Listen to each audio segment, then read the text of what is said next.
अस्सलामुअलैकुम। इससे पहले हमने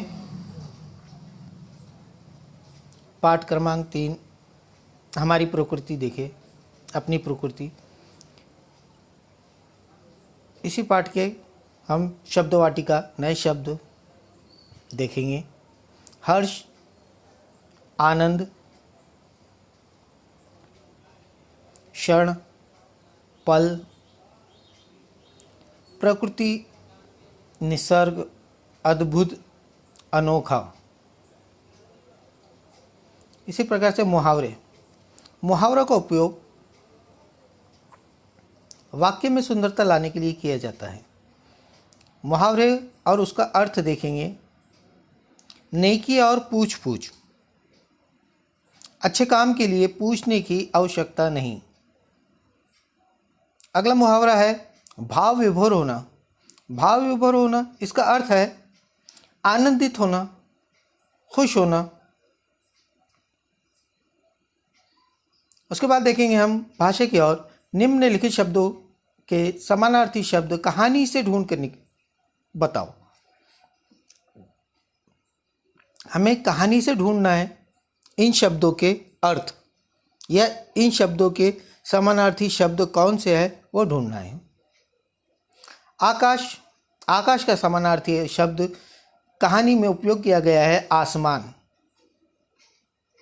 उसी प्रकार से धरा, धरा का समानार्थी शब्द धरती का उपयोग किया गया है। मित्र, मित्र का उपयोग कहानी में साथी के नाम से किया गया है। गिरी, गिरना, कहानी में टपका शब्द का उपयोग किया गया है। सुगंध, सुगंध को का समानार्थी शब्द खुशबू होता है और खुशबू शब्द इस कहानी में उपयोग किया गया है। एक वाक्य में उत्तर लिखिए। पहला प्रश्न, बच्चे किसके साथ खेल रहे थे? बच्चे सोनपरी के साथ खेल रहे थे। आपको यह लिखना भी है। काव्या और बच्चों के मन में क्या विचार आया? काव्या और बच्चों के मन में विचार आया कि प्रकृति कितना कुछ देती है, हमें भी उसे कुछ देना चाहिए। यह विचार आया। प्रश्न तीसरा, काव्या और हितेंद्र ने पर्वत को क्या देने की इच्छा व्यक्त की? उत्तर लिखेंगे हम।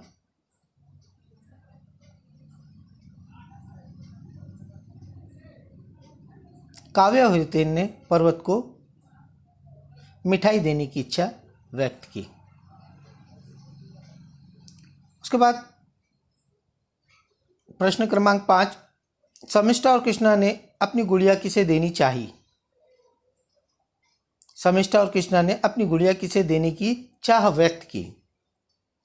उत्तर लिखेंगे। शर्मिष्ठा और कृष्णा ने अपनी गुड़िया पृथ्वी को देने की चाह व्यक्त की। प्रश्न क्रमांक 6, तृप्ति और प्राजक्ता ने प्रकृति को क्या देने का मन बनाया? तृप्ति और प्राजक्ता ने प्रकृति को अपनी चूड़ियां देने का मन बनाया। प्रश्न क्रमांक 7, मुख्तार और बिट्टू ने प्रकृति को कौन सा उपहार देना चाहा? उत्तर, मुख्तार और बिट्टू ने प्रकृति को उपहार स्वरूप अपनी रंग पेटी देनी चाहिए।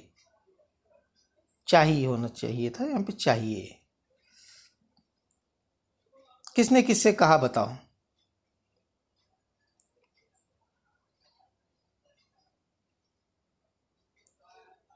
प्रकृति कितना कुछ देती है, इसका उत्तर लिखेंगे हम। यह वाक्य काव्या ने अपने मित्रों और सोनपरी से कहा। वाक्य क्रमांक 2 देखेंगे। मैं तुम्हारी हर कल्पना को सुंदर उपहार में बदल दूंगी। इसका उत्तर लिखेंगे। यह वाक्य सोनपरी ने सभी बच्चों से कहा। वाक्य क्रमांक 3, बाल दिवस पर हम प्रकृति को कुछ दे। यह वाक्य किसने किससे कहा देखेंगे। उत्तर में लिखेंगे हम।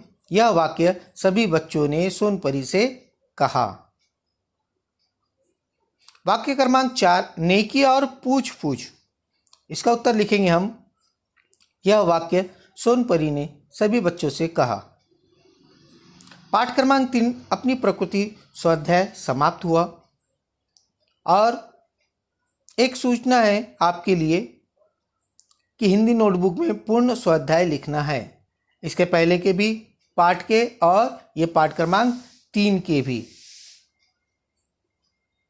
अस्सलामु अलैकुम।